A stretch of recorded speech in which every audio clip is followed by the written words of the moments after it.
तो दोस्तों नमस्कार, एक बार फिर से स्वागत है आप सभी का मेरे इस वीडियो में। और आज हम इस वीडियो में बहुत इंपॉर्टेंट डिस्कशन करेंगे, बहुत अच्छे अच्छे कंपनियों के बारे में जानेंगे। इस वीडियो में हम जानेंगे कि जो भी कंपनियां हैं उनके एफआईएस ने भी होल्डिंग बढ़ाया, डीआईएस ने भी होल्डिंग बढ़ाया और प्रमोटर ने भी जो है होल्डिंग बढ़ाया और उसके साथ में उनके बिजनेस में भी जो है ग्रोथ आया। और ये सभी जो मैं बता रहा हूँ वो मल्टीबैगर रिटर्न जो है देने वाले दे चुके स्टॉक हैं। तो आपको इसके बारे में जानना चाहिए, इसके बारे में आपको खबर जरूर रखना चाहिए, जो कि आपको आगे जब भी आप इन्वेस्टमेंट का मन बनाएंगे या फिर मन नहीं बनाएंगे, जो भी आप डिसीजन लेंगे इन्वेस्टमेंट से रिलेटेड शेयर बाजार में, वो आपका काम जो है जरूर आएगा। या फिर ऐसे कंपनियों के बारे में आप जानेंगे कि हाँ, इस प्रकार से भी कंपनी है जिन्होंने इस प्रकार से बेहतर रिटर्न दिए हैं और आगे चल के ये किस प्रकार से काम कर सकता है, वो आपको जो है अध्ययन करना होगा। और अगर कुछ जानकारी चाहिए तो आप जो है कमेंट बॉक्स में कमेंट कर दीजिएगा, मैं आपको बता दूंगा। तो चलिए जानकारी शुरुआत करते हैं। अगर आप पहली बार आए हैं इस चैनल में तो आप पहले तो सब्सक्राइब कर लीजिए, बेल आइकन को हिट कर लीजिए, ताकि इस प्रकार की जो बेहतरीन जानकारी है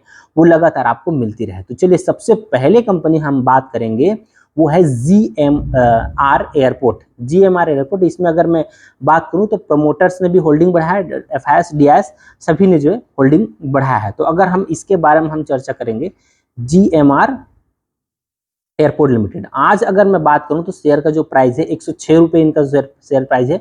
0.24% की तेजी के साथ अभी ये ट्रेड कर रहा है जब मैं यह वीडियो शूट कर रहा हूं। तब मार्केट कैप की बात करूं तो 1,11,450 करोड़ का मार्केट कैप है। करंट शेयर प्राइस 106 रुपए, जैसे मैंने बताया।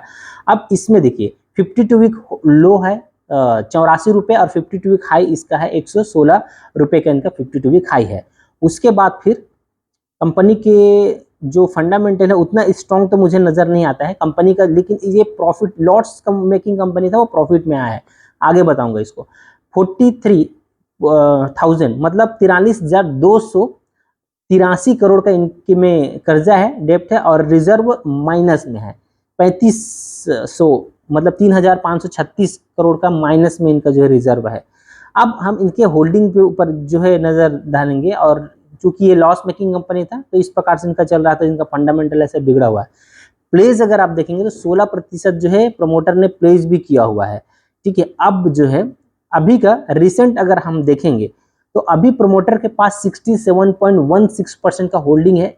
एफआईएस के पास जो है 21.74% का होल्डिंग है, बढ़ाया है इन्होंने।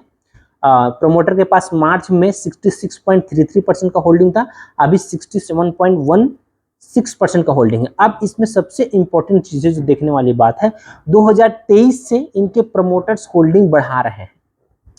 प्रमोटर्स जो है 2023 से होल्डिंग बढ़ाया। प्रमोटर का अगर मैं 2023 सितंबर में होल्डिंग देखूंगा तो 59.07% का होल्डिंग था, जो अभी अगर आप देखेंगे 2026 में तो 67.16% की होल्डिंग है। तो कोई भी प्रमोटर जब होल्डिंग बढ़ाता है अपने ही सेक्टर की कंपनी, अपना खुद की कंपनी है, तो उनको ज्यादा भरोसा है, तो मेरे ख्याल से जो है लोगों को भी भरोसा करना चाहिए, अच्छा रिटर्न दे सकता है ऐसा करके। इसीलिए आप देखेंगे अभी ये कंपनी जो है लॉस से प्रॉफिट में आ गया है, मैं उसको भी बताऊंगा।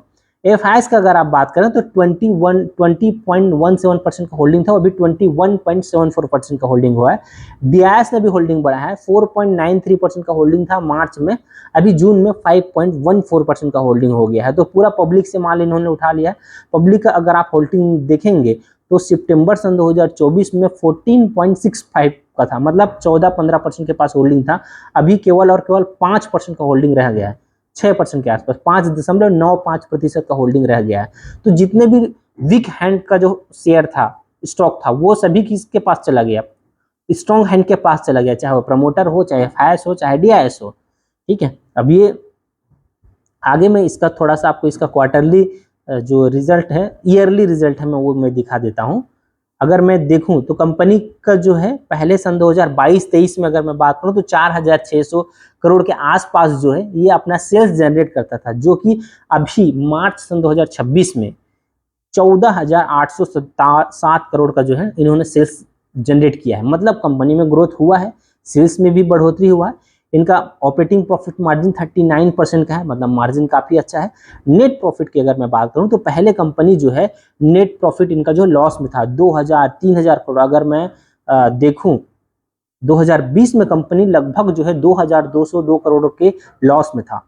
उसके बाद अगर मैं देखूं तो अभी सुधार हो रहा है, और अभी आप देखेंगे तो मार्च सन 2025 में 807 करोड़ का जो है खाली लॉस बचा था। लेकिन अब 2026 का जो मार्च जो गया ईयर, इस साल जो गया, उसमें 472 करोड़ का नेट प्रॉफिट कंपनी ने जनरेट किया है। मतलब एक लॉस मेकिंग कंपनी था, वो अभी प्रॉफिट मेकिंग कंपनी जो है बन गया। इसीलिए इनके आप प्रमोटर्स और सभी चीजों में जो है जो इन्वेस्टर्स हैं उसमें आप रुचि देख रहे हैं। फंडामेंटल सुधर जाएंगे, प्रॉफिट लॉस आ गया, धीरे धीरे करके कंपनी अगर अच्छा करता है तो डेफिनेटली इसके फंडामेंटल्स में सुधार देखा जा सकता है। उसके बाद दूसरा सेकंड कंपनी है, उसके अगर मैं बात करूं वो है क्यूपिड लिमिटेड। क्यूपिड लिमिटेड की अगर मैं बात करूं तो अभी अगर शेयर का प्राइस आप देखेंगे तो 232 रुपए का शेयर प्राइस है। 0.54% की तेजी के साथ ट्रेड कर रहा है। 31,000 करोड़ का इनका मार्केट कैप है। 52 वीक लो और हाई देखेंगे ना तो आप चकित रह जाएंगे। मल्टी बैग रिटर्न इन्होंने दिया है। 30 रुपए का प्राइस का था एक साल पहले, यानी कि 52 वीक लो अगर मैं बात करूं तो अभी है 235 रुपए, और अभी आज का प्राइस है 232 रुपए, यानी कि ये 52 वीक हाई पर ही ट्रेड कर रहा है। और कंपनी करती क्या है, आप अगर पता हो सकता है आपको पता होगा, बहुत सारे लोग को नहीं पता होगा। कॉन्डोम बनाने का काम करता है ये कंपनी जो है, ये मेल और फीमेल कॉन्डोम बनाने का काम करता है। तो सोच करके देखिए इंडस्ट्री में कितना ग्रोथ है और कंपनी किस प्रकार से ग्रोथ कर रहा है, लोगों का भरोसा देखिए यहाँ पर। उसी तरीके से इनका आरओई और आरओसी देखेंगे तो तगड़ा है, 33.5% का इनका जो है आरओसी है, और आरओई की बात करूं तो 27.3 का इनका आरओई है। उसके बाद फिर अगर हम डेप्ट देखेंगे तो 56 करोड़ का कर्जा है कंपनी के पास, और इनके पास रिजर्व 316 करोड़ का है। तो डेप्ट फ्री कंपनी है, जितना कर्जा है उससे ज्यादा तो इनके पास रिजर्व पड़ा है, कभी भी उसको चुकता कर सकता है। 3 साल का प्रॉफिट ग्रोथ और सेल्स ग्रोथ पे आप नजर डालेंगे तो 35% है सेल्स ग्रोथ, और प्रॉफिट ग्रोथ 51% है। बहुत ही तगड़ा ग्रोथ है। और डेप्ट टू इक्विटी रेशियो जैसे मैंने बताया कि 0.13%, नहीं के बराबर इनके पास डेप्ट है। और इसके प्रमोटर ने प्लेज किया हुआ है 8.03% का होल्डिंग प्लेज किया हुआ है।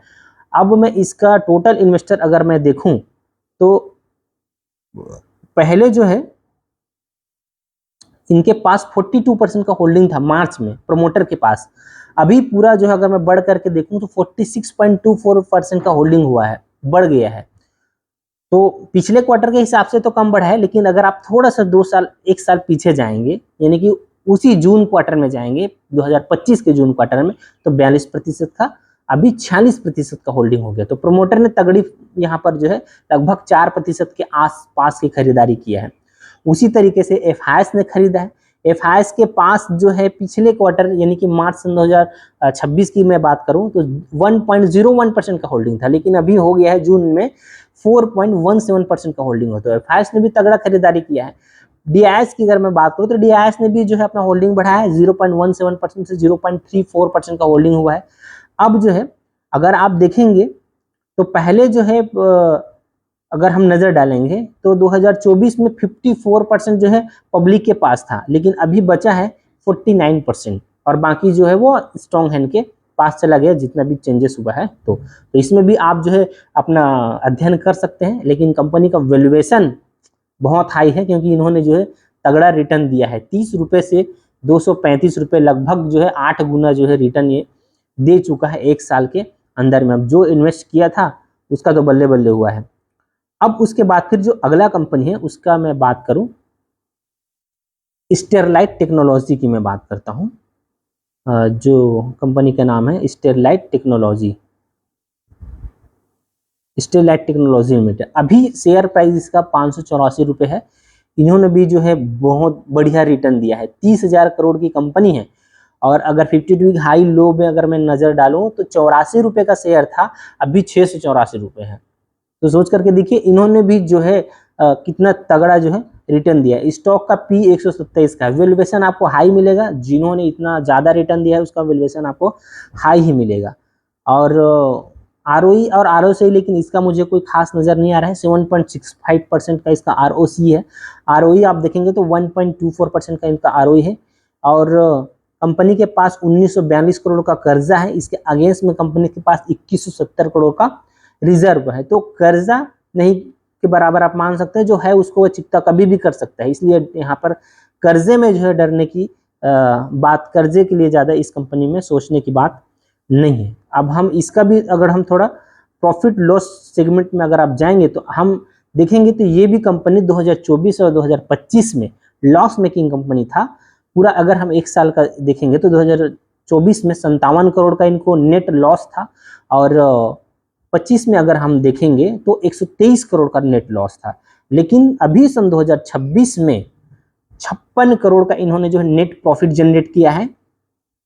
और ट्रेलिंग 12 मंथ को अगर देखेंगे, मतलब जून से जून अगर हम देखेंगे तो 243 करोड़ का इन्होंने नेट प्रॉफिट जनरेट किया है। मतलब ये भी लॉस मेकिंग कंपनी था, अभी प्रॉफिट मेकिंग कंपनी जो है बन चुका है। और अगर हम इसके सेल्स की अगर हम बात करें तो सेल्स जो है ज़्यादा उतना खास तो ग्रोथ मुझे नज़र नहीं आ रहा है।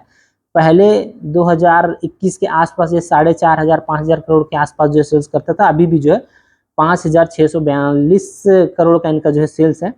लेकिन इसके मार्जिन में सुधार है, 15% का मार्जिन है, पहले 10-12% ऐसा था, तो मार्जिन में जो है इनका सुधार है। ये था स्टेलाइट टेक्नोलॉजी। हाँ, अब इसके इन्वेस्टर के अगर हम बारे में अगर हम देखेंगे, कंपनी तो लॉस से प्रॉफिट में आ गया। इन्वेस्टर में अगर आप देखेंगे तो प्रमोटर ने मार्च क्वार्टर से अगर हम जून क्वार्टर देखेंगे तो 44.44% से 44.52% का हुआ। यहाँ पर होल्डिंग बढ़ाया जरूर, लेकिन इन्होंने अभी जुलाई मंथ में होल्डिंग बेच दिया है, 42.29% का कर दिया है। लेकिन यहाँ पर समझने वाली बात यह है, ये जो भी शेयर बेचे हैं उसको एफआईएस ने खरीदे हैं, मतलब स्ट्रॉन्ग हैंड ने खरीदा है। एफआईएस के पास मार्च सन 2026 में ही मैं बात करूँ तो 11.47 का होल्डिंग था, और जून में 18.22 का हुआ, यानी कि इन्होंने पब्लिक से पूरा मार उठा लिया।